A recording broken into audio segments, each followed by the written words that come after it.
परमेश्वर की महिमा और स्तुति हो। आज की सुबह की सुंदर वेला में फिर एक और बार परमेश्वर के पवित्र चरणों पर आने का सौभाग्य परमेश्वर में फिर से दिया। आज भी हम प्रार्थना पूर्वक परमेश्वर के वचन के सामने बैठने में प्रभु हमें सहायता करे। परमेश्वर अब तक हमें चलाया, बढ़ाया, उठाया, उत्तम आशीषों से भरा। हम जहां कहीं भी थे वहां पर परमेश्वर की सुरक्षा हम सबों के ऊपर, हमारे परिवारों के ऊपर बना रहा। परमेश्वर हमारे लिए किए हुए हर उपकार को स्मरण करते हुए हृदय की गहराई से परमेश्वर को स्तुति और महिमा, धन्यवाद की भेंट चढ़ाते हुए प्रभु में इन दिनों में फिर से बढ़ने प्रभु हमें सहायता और मदद करे। पिछले दिन में हम मसीह यीशु के चरित्र के विषय पर या उसके स्वभाव या गुण के विषय पर देखने को, सीखने को परमेश्वर ने हमें मदद किया। यीशु क्रिस्त का चरित्र किस प्रकार था, किन किन बिंदुओं के ऊपर वे बना रहा, उसी बातों को हमने देखा। यीशु क्रिस्त पवित्र था। दूसरा, यीशु क्रिस्त प्रेममय था। आत्माओं के प्रति यीशु क्रिस्त का प्रेम था। और यीशु क्रिस्त करुणामय था। और यीशु क्रिस्त प्रार्थनाशील था। और यीशु क्रिस्त दीन था। यीशु क्रिस्त नम्र था। इत्यादि बातों को, बिंदुओं के ऊपर मनन करने का सौभाग्य सर्वशक्तिमान परमेश्वर में प्रदान किया। आज हम फिर से आगे यीशु के कई शिक्षाओं के प्रति, उनके जीवन काल में किए हुए अनुभवों को या बातों को, संदेशों को आज के दिन में फिर से हम देखेंगे। प्रभु उसी के लिए हमें सहायता और मदद करें। ये वचन जो हम सीख रहे हैं, समझ रहे हैं, सुन रहे हैं, उसकी गहराइयों को सर्वशक्तिमान परमेश्वर इन दिनों में हमें आले सहायता करने और समझ और बुद्धि हमें फिर से परमेश्वर प्रदान करने, प्रार्थना पूर्वक प्रभु के चरणों पर बैठने के लिए हमें प्रभु सहायता और मदद करे। यीशु क्रिस्त के शिक्षाओं में या उपदेशों के अंदर यीशु क्रिस्त ने इस पृथ्वी पर अपनी सेवकाई के काल में या समय में 3 लंबे प्रवचन दिया। वो उसमें से सबसे पहले हमारे सन्मुख पर आने वाला सबसे बड़ा लंबे प्रवचन के बारे में जब हम देखते हैं, उसमें पहला पहाड़ी उपदेश मत्ती अध्याय 5 से लेकर 7 अध्याय तक यीशु के सबसे पहला पहाड़ी उपदेश या संदेश को या प्रवचन को हम देख सकते हैं। दूसरा जैतून पर्वत के प्रवचन है। वे मत्ती रचित सुसमाचार 24 और 25वां अध्याय के अंदर हम पाए जाएंगे। तीसरा प्रवचन ऊपर वाले कमरे में दिया गया प्रवचन, यूहन्ना अध्याय 13 से 16 तक के संभव या हम 17 अध्याय में भी उसके विषय पर थोड़ा बहुत हमें प्राप्त कर सकता है। इनके अलावा यीशु अनेक संक्षिप्त संदेश भी किया है। ये सब सुसमाचारों के अंदर हम प्राप्त कर सकते हैं, हम यह देख सकते हैं। किसी ने ऐसा कहा है कि यीशु ने पहाड़ी उपदेशों में 18 विषयों का उल्लेख किया है। मत्ती रचित सुसमाचार 7 अध्याय उसका 28 और 29 आयत को जब हम देखते हैं, वह इस प्रकार मत्ती बताता है, जब यीशु ने ये बातें कह चुका तो ऐसा हुआ कि भीड़ उसके उपदेश से चकित हुई, क्योंकि वह उनके शास्त्रियों के समान नहीं परंतु अधिकारी के समान उन्हें उपदेश देता था। अधिकार के साथ यीशु प्रवचन दिया, क्योंकि यीशु आकाश और पृथ्वी और समुद्र, पृथ्वी के ऊपर मिलने वाले हर एक प्राणियों का रक्षक है। सृजनहार है। जब यीशु मानव रूप में इस धरती पर जब आया, उनके सेवा को पूरा करने 30वां साल में जब पब्लिक सेवा प्रारंभ किया, यहां पर हम इस बातें देख सकता है, जहां जो लोग परमेश्वर के वचन को उस जमाने में सिखाने वाला अधिकार पाए हुए शास्त्री लोग, हम इसे बता सकते हैं बड़े बड़े पंडित लोग, बड़े वैज्ञानिक लोग बता सकता है, ज्ञानी लोग, इन्हीं के समान उपदेश देने या परमेश्वर के वचन के बारे में बोलना दूसरा कोई नहीं रहता था। लेकिन उनके बीच में यीशु मसीह अधिकार के साथ, अधिकारी के समान उन्हें उपदेश देता था। यीशु के हर एक प्रवचन के अंदर जब भीड़ उसको सुना, उनके उपदेश से, प्रवचन से, संदेशों से चकित होते थे। आज भी यीशु के उपदेश अनेक मानव के लिए चकित की बात है, अद्भुत की बात है। लूका रचित सुसमाचार 4 अध्याय उसका 32वां आयत में इसी प्रकार लूका कहता है, वे उसके उपदेश से चकित हो गए, क्योंकि उसका वचन अधिकार सहित था। प्रभु की स्तुति और महिमा हो। यीशु जहां पर भी जो कुछ भी कार्य, कोई भी प्रवचन किया हो, किसी भी उपदेश दिया हो, हर एक उपदेश में, हर एक वचन में, हर एक संदेश में अधिकार सहित कार्य किया है। प्रभु की महिमा और स्तुति हो। यीशु मसीह उस अधिकार के विषय पर मैं और कहूं, जब यीशु मृत्यु में से, पवित्र शास्त्र इस प्रकार कहता है, पवित्र शास्त्र के अनुसार प्रभु यीशु मसीह इस धरती पर मारा गया, गाड़ा गया। पवित्र शास्त्र के अनुसार तीसरे दिन जी उठा, और जी उठने के बाद अपने शिष्यों के पास आकर इसी प्रकार यीशु अधिकार के साथ कहने वाले शब्दों को, वचनों को जब हम देखेंगे, मत्ती रचित सुसमाचार में अंतिम आदेश, यीशु बड़े अधिकार के साथ 11 चेले गलील में उसके पहाड़ पर गए, जिसे यीशु ने उन्हें बताया। उन्होंने उसके दर्शन पाकर उसे प्रमाण किया, पर किसी किसी के संदेश हुआ। लेकिन यीशु उनके पास आकर कहा, अधिकार के साथ कहता है, कौन ऐसे कह सकता है भाई? स्वर्ग और पृथ्वी का सारा अधिकार मुझे दिया गया है। Praise the Lord, hallelujah.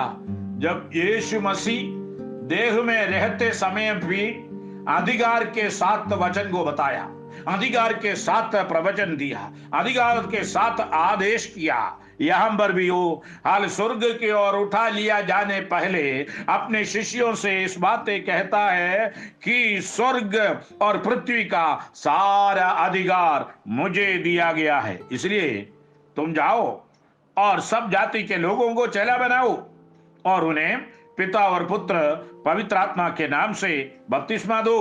देखिए, यीशु अधिकार के साथ अपने शिष्यों से कहता है, मुझे मिल गया ये सारे अधिकार, इसलिए तुम जाओ, सारे जाति के लोगों को चेला बनाओ। Praise God. जो कुछ भी मैं तुम्हें मानना सिखाए, उनको भी मानना सिखाओ और उनको पिता पुत्र पवित्र आत्मा के नाम से बपतिस्मा दो। Praise God. उन्हें सब बातें जो मैंने तुम्हें आज्ञा दी है मानना सिखाओ, और देखो मैं जगत के अंत तक सदा तुम्हारे संग हूं। इतना बड़ी वायदा इस धरती पर हमें कौन दे सकता है? प्रिय जनों, हमें यीशु की उस अधिकार रूपी आदेश को, उस अधिकार रूपी वचन को जब हम अपने जीवन के अंदर लेता है, वहां पर लोग उस बात को देखकर चकित होंगे। लोग इसलिए प्रेरित पौलुस के भाषा में बोलेगा तो परमेश्वर ने इस धरती पर बड़े मूर्ख लोगों को, उनका शब्द है, मूर्खों को परमेश्वर ने सुन लिया है। मूर्खों को परमेश्वर चुन लिया। प्रभु की महिमा और स्तुति हो। जब कुरिन्थियों की पत्री में पहला कुरिन्थी पहला अध्याय के अंदर पौलुस प्रेरित इस बात को कहता है कि इस संसार के अंदर परमेश्वर ना बहुत कुलीन को बुलाए हैं, ना शरीर के अनुसार बहुत ज्ञानवान है और ना बहुत सामर्थ्य है, ऐसा लोगों को नहीं बुलाया, परंतु परमेश्वर ने जगत के मूर्खों को चुन लिया है कि ज्ञानवानों को लज्जित करे, और परमेश्वर ने जगत के निर्बलों को चुन लिया है कि बलवानों को लज्जित करे।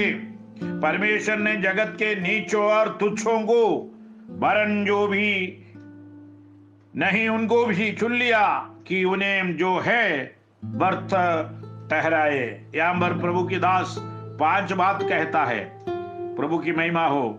जगत के मूर्खों को परमेश्वर ने चुन लिया, इस जगत के निर्बलों को परमेश्वर ने चुन लिया। ये प्रभु की महिमा और स्तुति हो। इसलिए प्रियो, नीचों और तुच्छों को यीशु ने चुन लिया, क्योंकि इस संसार की शास्त्रियों का, इस संसार की बलवानों का, इस संसार की उपदेश देने वालों का, इस संसार की बलवंत लोगों को, ज्ञानवानों को प्रभु की महिमा और स्तुति हो। माने उनके सामने जहां पर कोई पढ़ाई लिखाई नहीं, अनपढ़ अनाड़ियों को परमेश्वर आज भी इस्तेमाल करता है। पत्रोस और उनके साथियों को ज्यादा पढ़ा लिखा नहीं था, मछुआरे लोग ज्यादा पढ़ा लिखे नहीं हैं, लेकिन उसी के हाल्य बातों से जब वे लोग सुनकर चकित होता था, वो यीशु के नाम को, माने इतना अधिक आदेश, पत्रोस जब आत्मा से भरपूर होने के बाद कितने अद्भुत बातों को वे सुनाया कि माने बहुत बड़ा क्या बोलेंगे, डिक्लेरेशन करता है वो। जब यीशु नासरी के नाम से तुमने जिसको क्रूस पर चढ़ाया और परमेश्वर ने उसको मरे हुए में से जिलाया, ये मनुष्य तुम्हारे सामने भला चंगा खड़ा है। ये वही पत्थर है जिसे तुम राजमिस्त्रियों ने तुच्छ जाना, वह कोने का सिर का पत्थर हो गया। और 12 पद में 4 अध्याय प्रेरितों की काम 4:12 में इसी प्रकार पत्रोस बड़ा एक डिक्लेरेशन उनके सामने करता है। ये अनाड़ी आदमी उनके बीच में कहता है, किसी दूसरे के द्वारा उद्धार नहीं, क्योंकि स्वर्ग के नीचे मनुष्यों और कोई दूसरा नाम नहीं दिया गया जिसके द्वारा हम उद्धार पा सके। प्रभु की महिमा और स्तुति हो। इस बड़े महासभा के सामने पत्रोस और यूहन्ना बड़ी हिम्मत और हियाव के साथ हाल इस प्रकार अधिकार के वचन को बोलने का पीछे का कारण, उनका गुरु, उनके मालिक, उनके स्वामी ने उनको ये बताया कि मुझे स्वर्ग और पृथ्वी का सारा अधिकार मिल गया है, इसलिए तुम जाओ तो इसका सारे जाति के लोगों को बताओ। क्या बता रहे हैं? मेरे बारे में कहो। मैंने जो शिक्षा दिया है, जो प्रवचन मैंने दिया, जो आदेश मैंने दिया, उसी को करो। सारी जातियों के पास जाओ और मेरा चेला बनाओ, उनको पिता पुत्र पवित्र आत्मा के नाम से बपतिस्मा दो, और जो कुछ मैंने मानना सिखाया उनको भी सिखाओ। प्रभु की महिमा और स्तुति हो। यीशु अधिकार के साथ आज भी कार्य करने वाला परमेश्वर है। उसके विषय पर बोलने के लिए बहुत लंबा समय हमें चाहिए। परमेश्वर आज भी अधिकार के साथ हुक्म करने वाला परमेश्वर है। यहाँ पर पत्रोस उस अधिकार के साथ कहता है कि आकाश के नीचे, पृथ्वी के ऊपर, हालेलुया। जो 12 आयत में इसी प्रकार वो कहता है, किसी और मनुष्यों में या किसी दूसरे के द्वारा उद्धार नहीं, देखिए, उद्धार पाने के लिए, पाप की क्षमा पाने के लिए और दूसरा नाम नहीं है, क्योंकि स्वर्ग के नीचे मनुष्यों में और कोई दूसरा नाम नहीं दिया गया जिसके द्वारा मैं और आप उद्धार पाने के लिए। प्रियजनों, उद्धार पाने के लिए, मुक्ति पाने के लिए, पाप क्षमा पाने के लिए हमें कोई नंगा पैर कोई पहाड़ चढ़ने का जरूरत नहीं है, नंगा पैर पैदल चलने का जरूरत नहीं, नंगा पैर हम अलग अलग लोगों के द्वार पर जा करके मन्नत मानने का जरूरत नहीं। केवल विश्वास के साथ उनके पास आने वालों को आज भी प्रभु यही सु अवसर देता है, उद्धार के अनुभव में रखता है। जब हम लूका 4:22 पढ़ते हैं, और सब ने उसे सराहा और जो अनुग्रह की बातें उसके मुंह से निकलती थी उनसे अचंभा किया। कुछ बातों में उसके शिक्षा नई थी और उस यीशु के शिक्षा और प्रवचन क्रांतिकारी और मानवीय तर्क के विपरीत थी। प्रभु की महिमा और स्तुति हो। उस जमाने में बड़े लोगों के बीच में, फरीसियों के बीच में, शास्त्रियों के बीच में, महायाजकों के बीच में सृजनहार परमेश्वर के विषय पर आदेश देने को लोगों के बीच में, भीड़ के बीच में जब कभी यीशु कहा, अधिकार के साथ उस सेवा को किया। प्रियो, यीशु की शिक्षा में जब हम मत्ती रचित सुसमाचार 5, 6, 7 अध्याय पढ़ेंगे और जब हम यीशु के प्रवचन के अंदर मत्ती 24-25 अध्याय को पढ़ेंगे और यूहन्ना 13, 14, 15, 16 और 17 अध्याय में भी इनके कई संदेश का या प्रवचन का बारे में विवरण दिया गया है। हमें यीशु बहुत सुंदर रूप में उस उद्धार की शिक्षाएं लोगों को बताया, अनंत जीवन की शिक्षाएं लोगों के बीच में बांटा। हमें भी परमेश्वर यही कार्य करने, यही सेवा करने आज हमें भी बुला रहा है। हमें भी उस कार्य के नियुक्ति देना परमेश्वर चाहता है। क्या आप आज के दिन में उसके लिए तैयार रहेंगे? प्रभु के सामने समर्पित करने को तैयार है? आइए हम तैयारी के साथ, समर्पण के साथ हमारे देही आत्मा को, हमारे व्यक्तित्व को, हमारे परिवार को, हमारे झुंड को प्रभु के हाथ में अर्पण करते हुए प्रार्थना में जाएंगे। सर्वशक्तिमान, अनुग्रहकारी, प्रेमी पिता परमेश्वर, हम आपका धन्यवाद और स्तुति फिर से करते हैं आज के दिन में। अब तक आपकी चरणों पर प्रभु जी आपके वचन को ध्यान देने का सौभाग्य आपने हमें दिया। जो वचन हम सुनते हैं हमारे प्रायोगिक जीवन में इस्तेमाल करने आपकी आत्मा हमें सहायता करे। प्रभु जी आपके बलवंत हाथ में आज के दिन में फिर से हमें समर्पित करते हैं। यीशु मसीह के बारे में जो नबूवत किया, भविष्यवाणी किया, उन बातों को सीखने का समय आपने हमें दिया और यीशु के जीवन काल में जो कुछ भी इस धरती पर उन्होंने किया उस शिक्षाओं के बारे में और हमें सीखने का शक्ति समझ हमें दीजिए। आपकी महिमा के लिए में इस्तेमाल कीजिए। प्रभु जी आपके अनुग्रह के आड़ में छिपाइए। जहाँ पर प्रभु जी उत्तर प्रदेश और मध्य प्रदेश में बहुत बड़ी ज्यादा पीड़ाएं इन दिनों में बढ़ते जा रहा है, प्रभु हम प्रार्थना करते हैं जो पीड़ा देते हैं वे काल्वरी क्रूस के दर्शन को देखने पाए। जो पीड़ा पाते हैं उनको उस पीड़ा प्रभु जी सहने का शक्ति आप दीजिए। विश्वास में दृढ़ रखिए और आपकी महिमा करने के लिए सहायता कीजिए। मैंने प्रभु जी बंदी गृहों में आपकी उपस्थिति उतर कर उनके प्रभु जी प्रार्थना को सुनकर वहां पर लोगों को सुसमाचार सुनाने इन प्रियजनों को आप सहायता कीजिए। वहां पर भी आपकी आत्मा कार्य करने पाए। प्रभु हम आपका धन्यवाद स्तुति करते हैं। आपके अनुग्रह के आड़ में छिपाइए हमारे सारे श्रोताओं को। नासरी यीशु के नाम से हम आज के दिन में फिर से आशीषित कर देते हैं। आशीष के कारण होने पाए, आपके रिक्त ज्ञान में फिर से छिपाइए। आदर महिमा सब कुछ हम आपको देते हुए इस बिंदी उद्धार करता प्रभु यीशु के मधुर नाम में मांगते सुने और ग्रहण कीजिए पिता, आमीन आमीन। सर्वशक्तिमान परमेश्वर अपने अवरंबार आशीष आप सबके ऊपर बरसाने पाए। धन्यवाद धन्यवाद।